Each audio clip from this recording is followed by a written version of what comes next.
We're really thrilled to be having these meetings throughout this year. Every single month we will be bringing a really world-class, first-rate thinker in their field, either someone who's actively in research, someone who is an active scientist or engineer, or someone who is a professor or a lecturer at a university, to really show you that loving the Lord your God with all your mind is certainly possible and is to be encouraged. But also, at these evenings, no question is off the table. So you're going to have the opportunity to ask your questions and find out why these people believe the gospel. And tonight we have a really, really wonderful guest in Sir Colin Humphries. When I told my daughters that today I'd be driving around someone who was knighted by the Queen, their heads pretty much exploded. and so, a very warm welcome to you, Sir Colin. It's wonderful to have you here. And hosting the evening will be Justin Brierley, who I'll let him introduce himself. But again, we're very, very blessed to have Justin here with Sir Colin hosting these evenings. These evenings are recorded. If you want to watch them again or show them to a friend or share them, if you go to the Aylesbury Vale YFC YouTube page, all the recordings will be posted there, as well as being shared through the Christian Evidence Society, who are a sponsor of this evening and on all the evenings going forward. Just a couple of quick announcements. If we catch fire, there's a fire exit there, or just run out the door you came in. If you need the bathroom, there's a bathroom back there, or there's some just over here. I'll just skip through the slides so you can see what's coming up. One note is we need to correct a date on the flyers. Professor John Lennox is coming a week later than scheduled now, so he'll be here on May the 1st. So please don't show up here on April 24th, because no one will be here. But do please come along. That's going to be a really special evening with John Lennox. Next month, the next slide, we have Dennis Alexander. Dennis Alexander is a research fellow in genetics at Cambridge University, St Edmunds College. He's been a really incredible geneticist and molecular immunologist for a great many years. We're very, very blessed to have him here. He's been the director of the Baker Institute for Molecular Immunology for a very long time now. And he's just a wonderful mind. I have a genetics background myself, and he's been a great encouragement to me. So do bring a friend, do come along. We look forward to having you here for Dennis Alexander's visit. Next, the Why I Believe website is up and running. So if you go to whyibelieve.uk, you'll find all the details, including the bios of the speakers. But also, we want to encourage you to book on for tonight, just so that we know the numbers, so that we can cater for the evening. So if you book on for Eventbrite for whatever tickets, that would be very, very helpful. If you forget to book, come along. Hopefully there'll be a seat, but we are beginning to fill up, and we anticipate this event growing. So that would be very, very helpful. But do go to whyibelieve.uk for all the latest news and to get a good read on all the speakers who are coming, but also to share it with your friends and share it with your colleagues and co-workers and anyone who you think would really benefit from these evenings. Next, thank you. After that one. We encourage you to use your mobile phones tonight. If you get your mobile phone out, I won't assume that you're being rude and just following the football or rugby scores or something like that. The way we are going to do questions and answers is going to be more anonymous. So we encourage you to take out your phone. The QR code will be on the next page in a second. Yeah, that one. But if we go back for a moment, if you do go to Slido and just type in WIB for Why I Believe, you can type in any question. You can ask more than one question. If you see questions that people have asked that you like, you can put a thumbs up on it to help show us that it's a more popular question. But if we just pop the next slide up, if you take out your phone and just scan that with the camera, it will take you straight there. And if you have any trouble with Slido, just type in WIB at the top. That will take you to the forum where you can just type in your question, and all questions are welcome. We encourage questions here. We encourage thinking. We encourage critical engagement. This is a great opportunity to ask people about the reason why they're a Christian. Regards to their background. So that's all from me. If you've got any questions, you will find me around. Many thanks to Holy Trinity and the Montgomery Trust and the Christian Evidence Society for helping make these evenings happen. If you want to support these evenings happening, please do support us at Aylesbury Youth of Christ. If you want to give a one-off gift or maybe £10 a month to help us make these evenings happen and events like these, there are forms on the entry table. We'd really appreciate that. Thank you very much. Right, now I'm going to start and hand over to Justin Brierley and Sir Colin Humphries. Let's give them a warm welcome. Brian, thank you.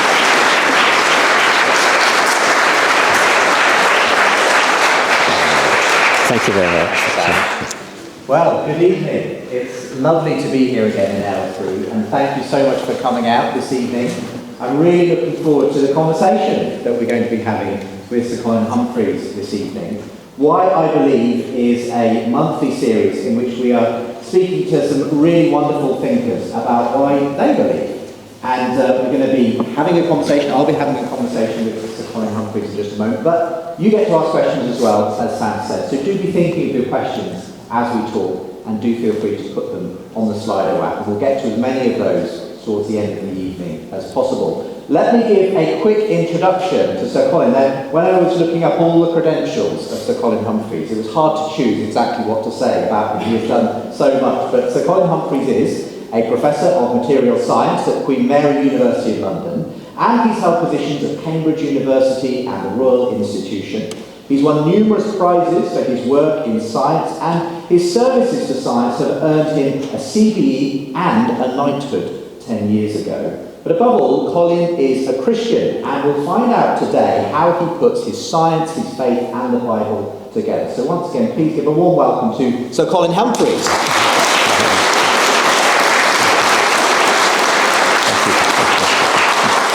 Well, it's just a delight to be with you this evening, Colin.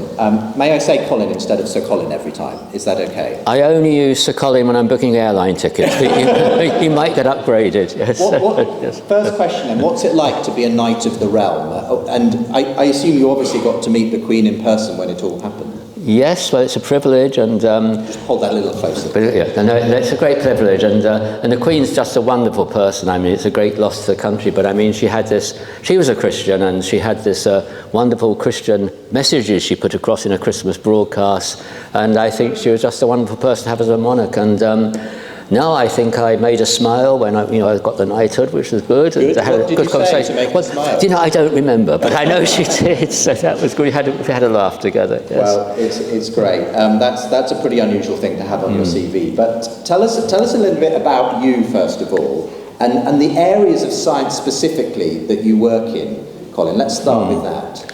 Right, so I'm an unusual scientist in that I change fields every so often. Maybe every 10 years I change fields. Most scientists stay in the same field and dig a deeper and deeper furrow, as it were.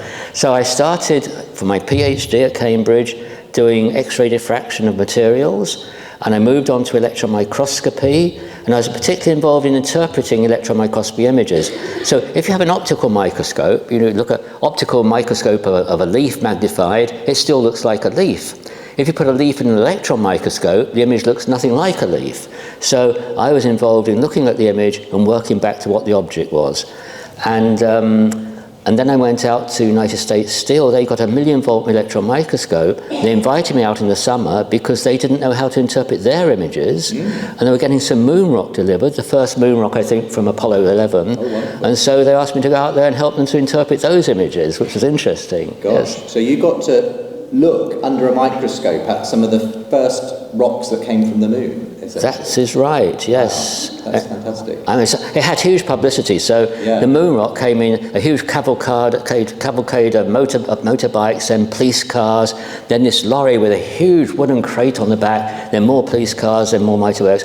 Then a crane lifted off this wooden crate. We opened it. Inside was a smaller crate. We opened that, a smaller crate, then a little box with a moon rock in. So it's very dramatic. Yes. Funnily enough, I was at the Johnson Space Center only a week ago in Houston, because I happened to be in the USA, and I saw some of these samples of moon rock, and it was saying how they had to be kept perfectly pristine, packaged in a way that they weren't in any way contaminated by the Earth's atmosphere. So I suppose the handling of those had to be very specific. Yes, we opened it in what was called a glove box in an inert atmosphere, so no oxygen or water vapor got to it.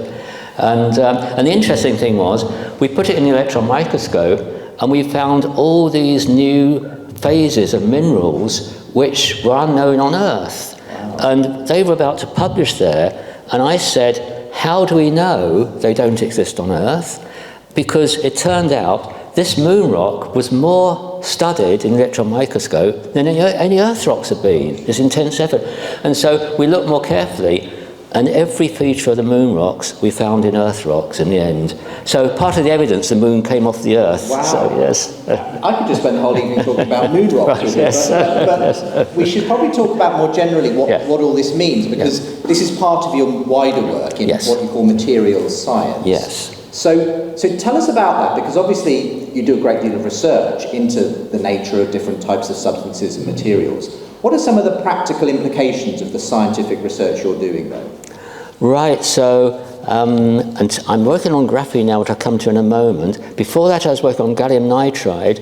This is a man-made material, doesn't exist in nature, so the elements exist in nature, so gallium and nitrogen, but we make this in the lab, and it emits very bright light when you pass an electric current through, and all the LEDs you have in your houses now are made from gallium nitride LEDs. Oh, so if you're watching TV, gallium nitride is part of what's inside the TV? Gallium nitride is, the LED TVs are gallium nitride, but the actual lighting in your house, replacement for electric light bulbs, the old-fashioned electric light bulbs.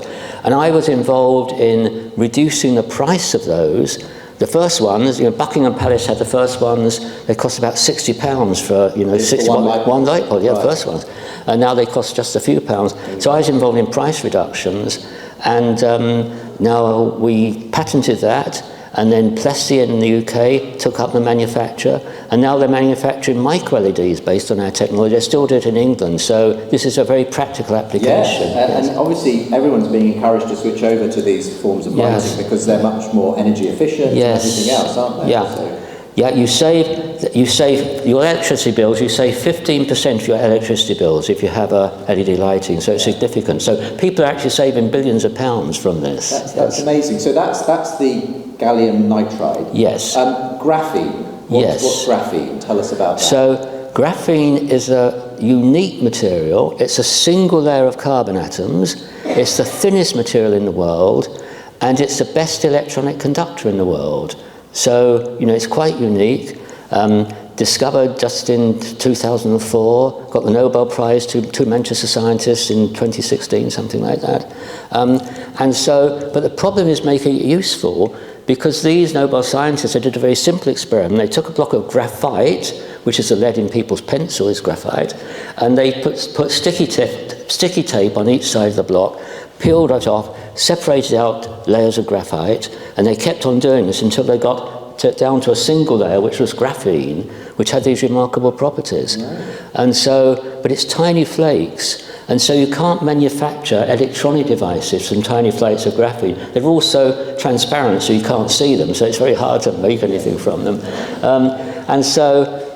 My research group, I should say that industry spent $5 billion trying to scale up to larger layers of graphene. And this was because it was so good at conducting electricity. It makes everything super fast and efficient. That's right. Yes, that's right. So the devices you can make, if you make transistors from it, then those transistors would be much faster than silicon transistors. But what's really important, they consume a lot less energy. So at the moment, people are seriously worried about your computers consuming so much energy, and there's a prediction that by 2040, the consumption of electricity by data centers and silicon devices will exceed the total electricity generation in the world. So you have all the electricity by 2040, and so we have to replace silicon by something which consumes much less energy, and these 2D materials like graphene are what we're working on at the moment. Wow. How far away are we from it becoming really accessible and usable, would you say? The simple graphene devices we already have, and they're very good for measuring tiny magnetic fields and electric currents. I actually have a research student here, who will now be embarrassed, who I didn't know was coming, and his project is to use gallium nitride magnetic sensors to detect the early stages of colon cancer. Wow. So that kills 800,000 people a year, and it's detected too late. And he has a very clever project. We're going to use these sensors. We're working with a cancer surgeon at Barts Hospital, could save many, many lives a year. So it's amazing, really, isn't it, how many applications these things have once you start to discover their properties and think creatively as your research student. That's right, yes. About how you could do that. How did you get into science yourself, Sir Colin? What were you always sort of interested in these issues from an early age?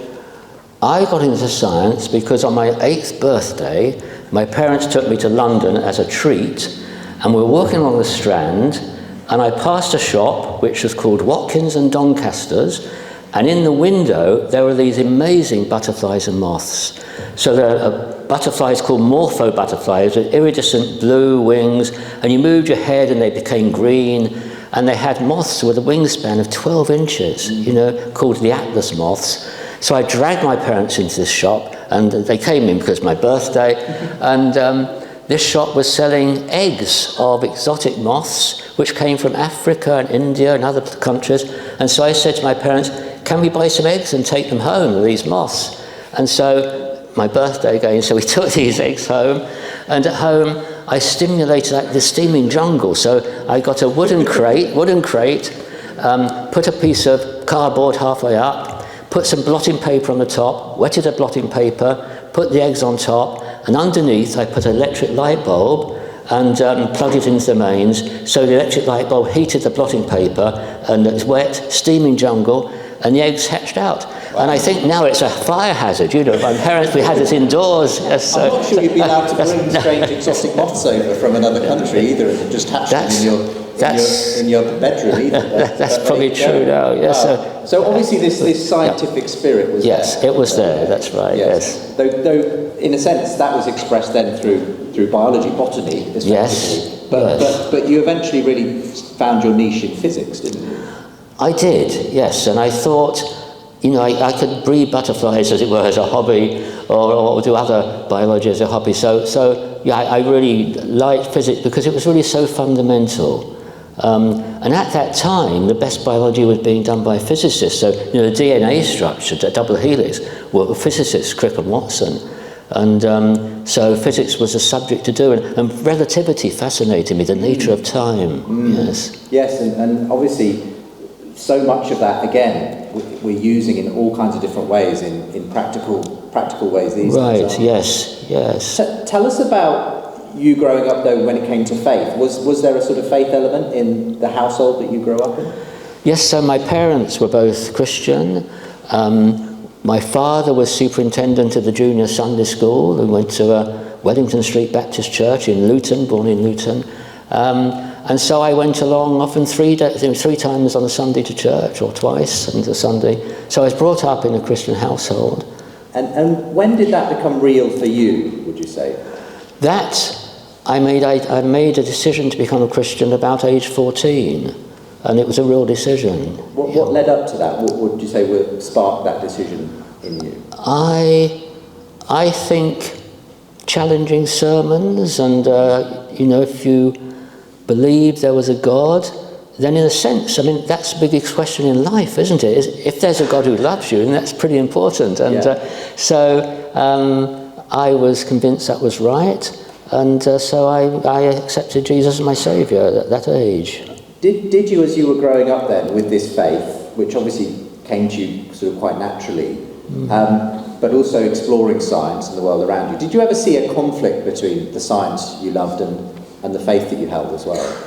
Right, that's a good question, because I did, yes, and that was, I was brought up as a young Earth creationist. Oh, right. So my explain parents, what that is. So young Earth creationists are people who believe that if you take Genesis at first sight, literally, and you work out the genealogies, and you go back to the age of Adam, you think it was someone called Bishop Ussher first did this, then Adam was created in something like 4004 BC. So, and so that was the first human, as it were. And then the world was very young, and so I believe that. And we had interesting debates with the biology teacher. There's another person in the class, and we usually won the debates with the biology teacher. So, in fact, biology became a very popular subject because it was the only subject where we had a discussion of science. You know, but then in the sixth form, in physics, when we studied radioactive decay, then these are radioactive atoms which decay at a rate which is very clear, and you can measure this. And it's clear the world is much older than 4004 BC. And so this was a conflict I had, and which I determined to resolve when I went to university. And how did you resolve it? So I resolved it by, well, in fact, I became not a Christian, right? It really, because it was so fundamental to young Earth creationists. And I was living in Chiswick. I was at Imperial College, and two other people in the house just happened, as it were, to be Christians, and they went to church, so I continued to go to church, and the girls were quite attractive there, so it's, you know, motivation. Yes. But I read a gospel, and I just imagined I was there, just listening to what Jesus was saying, and I concluded what a lot of people have concluded who've read a gospel, that Jesus was a revolutionary, and he was either mad. I mean, if you go around claiming you're the Son of God and to do miracles, I mean, you know, he could be mad, or he was bad, that he knew this was just a hoax, so he was deluding people, or it was genuine.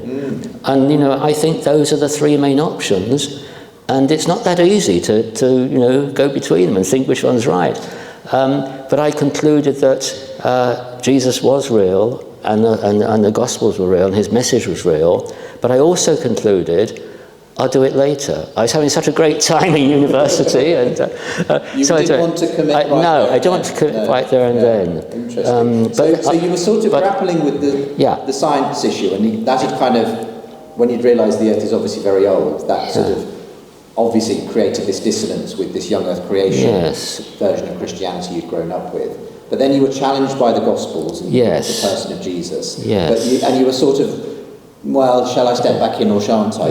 So tell us what happened next on the journey. Well, what happened next was remarkable, and that was the church minister had people round to his house after the service, right? So, you know, I went round to the house, and these pretty girls went down to the house, and then I was walking back to where I lived in Chiswick, and walking back with someone else who had been in the house, and this person turned to me, and he said, "Colin, you're a Christian. I want to be a Christian. Can you tell me how to be a Christian?"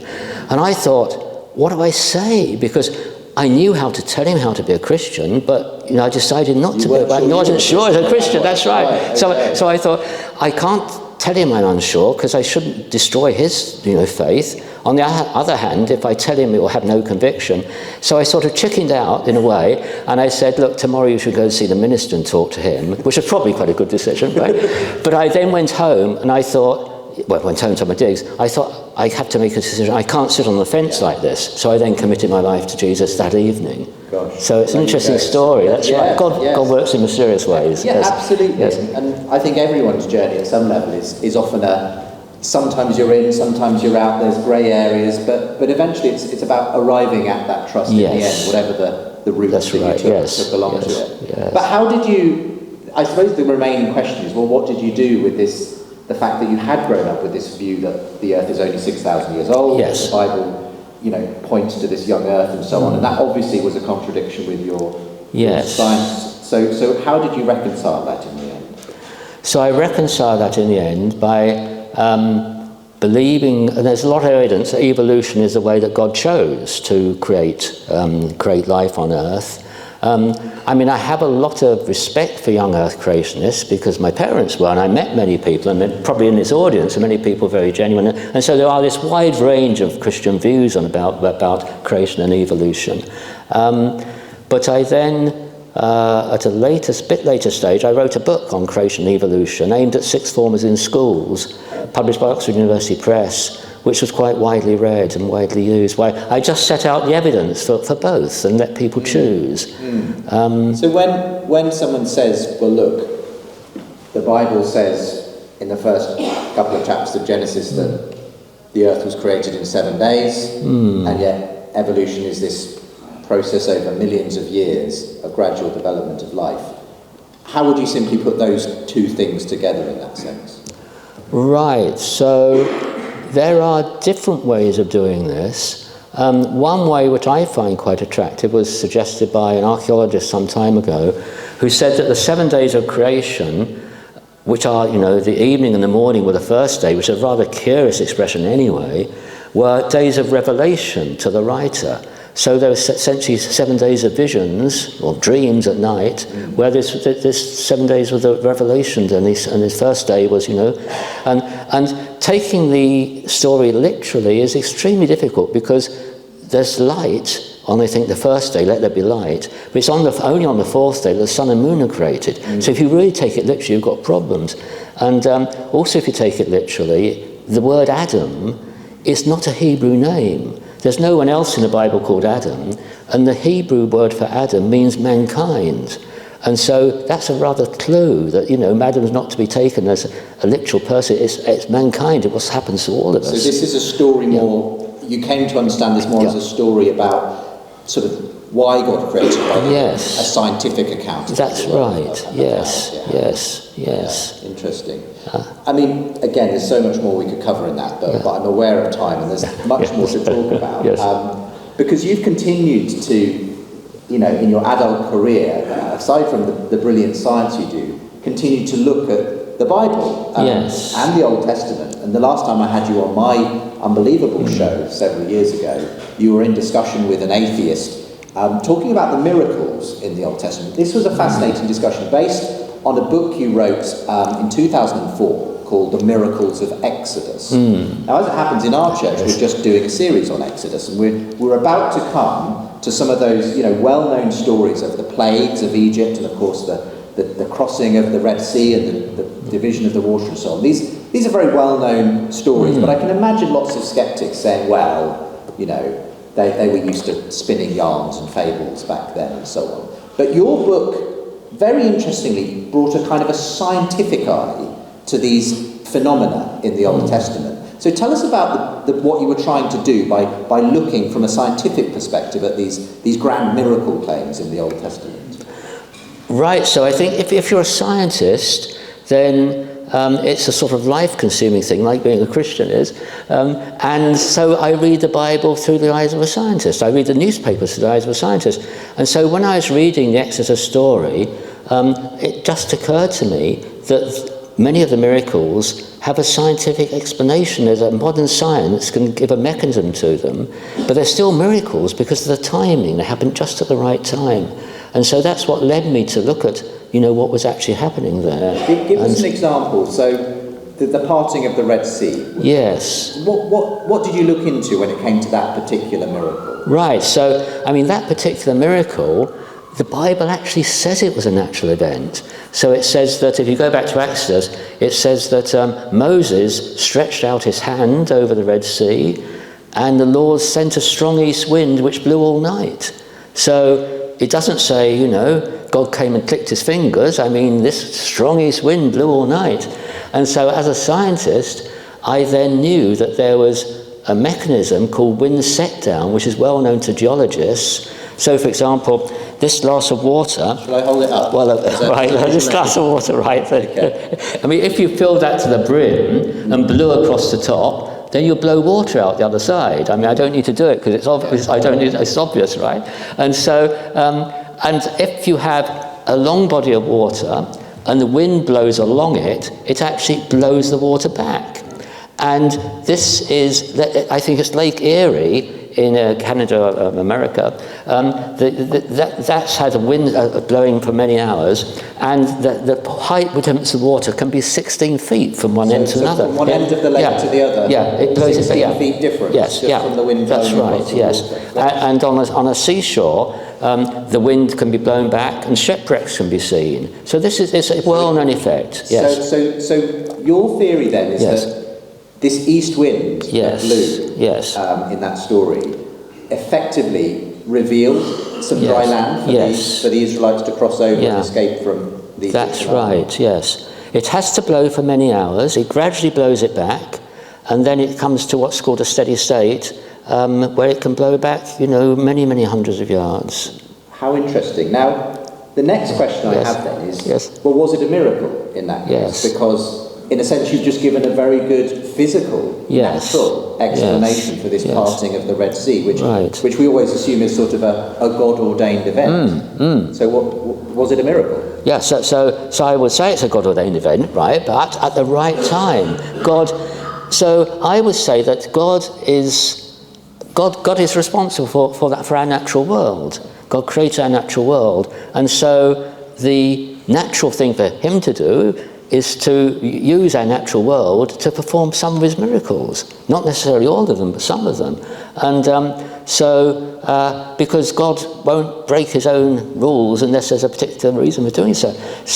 And I should just add, when the wind's blown back, if the wind suddenly stops, then it comes forward as a ball wave again. Right. So this ball wave, if the Egyptians were following, it would knock them off their horses. So that's also good. Yeah, stops. It goes back, wrapped as a ball wave. And we do get that account of the water closing in on them again. That's right, yes. So I suppose the miracle, in a sense, is the timing. It is the timing. Rather than... That's right. That's very interesting. Yes. And do you want to give any other examples? Because, this is fascinating. We've probably just got time for perhaps one more. Right, yes, well, all right, let's go for the Old Testament again. And then the final miracle is the crossing of the River Jordan. And when you read that story, and I'd never noticed this before, what's remarkable is the miracle didn't happen where they were, it happened somewhere else. Just give us the context for this. Right. So the Israelites they'd left Egypt, they were wandering in the desert for about 40 years. They'd come to the banks of the River Jordan, and it was springtime, and the River Jordan was in flood, because the source, which is Mount Hermon, the snow had all melted, so it was in flood. And we have photos of the River Jordan now in the last century. It was half a mile wide in flood in the last century. It's narrow now because water's been taken out by Israel and by Jordan. So they couldn't get across. And what the story says is, when the feet of the priests touched the water's edge, it piled up a great distance away, not where they were, a great distance away, at a place called Adam in the vicinity of Zarethan.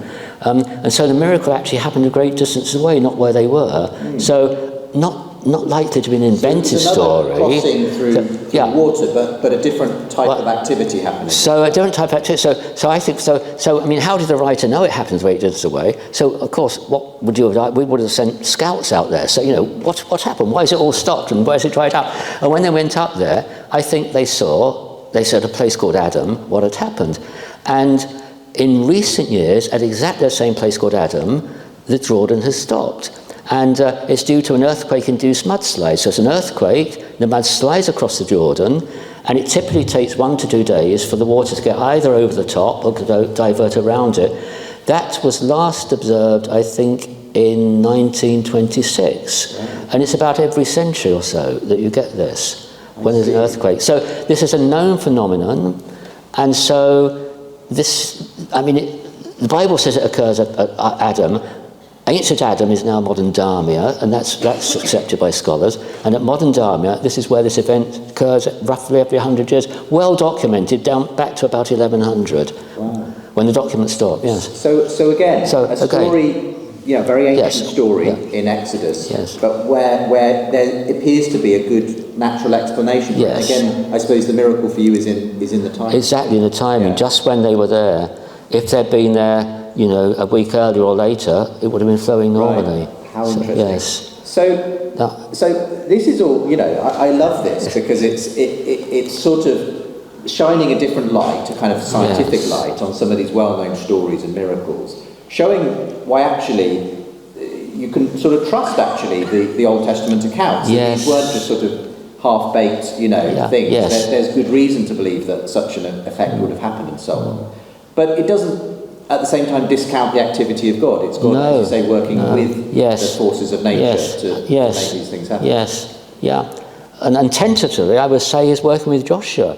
He's actually saying to Joshua, slow up a bit, slow him up, or go a bit faster. I mean, that's the sort of tentative of that. And these sort of things happen today, I think, that God works through what seems to be chance events, when actually it's the hand of God that's working. I mean, obviously, one of the big claims of many skeptics today, especially well-known popularizers of science, people like Richard Dawkins and others, has been that science effectively dismisses the need for God. And very often they will dismiss the Bible as well as just fairy tales and legends and so on. And I think that perception has very much seeped down into the popular culture. Yes. That the Bible is A, unreliable, and also fairly irrelevant to modern life. Yes. So what would you say to the person who says that? The Bible is unreliable and irrelevant. So I would say, I've studied the Bible as a scientist, and I find it tremendously reliable. I mean, what we've been just discussing, that the book of Joshua says where this earthquake-induced landslide occurred, 3,000 years ago, and it's just where it occurs in modern times, and he pinpoints it, Adam in the vicinity of Zarethan. So I've studied the Gospels and apparent discrepancies in the Gospels and find that they're actually not discrepancies, if you really look at it deeply. So I've found the text of the Bible very, very reliable. And then the relevance to the modern day, I would say, if anything, it's more relevant now than ever, because what's the main Bible message is that God loves us. And I think if you ask people, perhaps in this audience, or generally, what they most want from life is they want to be loved, and they want to give love. And that's lacking in our world, and they're desperate for love. And the Bible message is that God loves us and that Jesus loves us and be a friend that sticks closer than a brother. So, we both walk with Jesus beside us every day. And this is what people desperately need. And at the centre of that idea is another miracle, of course, not just the Old Testament stories, but the central miracle of the New Testament. Right. The resurrection of Jesus. Yes. Again, perhaps what sort of explanation do you give to that, and what's the significance of that particular miracle? Right, yes. So, no, it's a really important question. So, for me, God is breaking physical rules there. I mean, all sorts of physical rules. And so, I look at it a bit like a composer of music, right? So, a composer of music has a key signature, and the pianist, as it were, plays the music according to, instead of playing F, he plays F sharp, say, if it's G major. And that's how scientists try and discover the key signature of the universe. And occasionally, you'll find there's accidentals in the music, and then God is acting differently. He does break his rules. He says, break the key signature here. But he's the composer, so he can do this. But it has to make better music. And great composers put in accidentals and it makes better music. And then with the resurrection, there are so many accidentals, it's like a change of key signature. So I think we're getting a completely new set of rules for Jesus. And I actually think we're looking at his resurrected body, so we're looking at sets of rules which will be like our resurrected body. I would go that far. And Wow. So I love that idea, though, that at the resurrection, you go from a minor key to a major key. Right, yes. And it's the composer who has the ability to do that. That's right, yes. Yeah, and sort of continue to write that piece of music. Well, we've gone from science to symphony and more, Right. but it's been really fascinating just in the last half an hour or so to catch up with you in all of these interesting areas. So now it's over to you, and I hope that if you've been able to get onto the Slido app and send some questions in,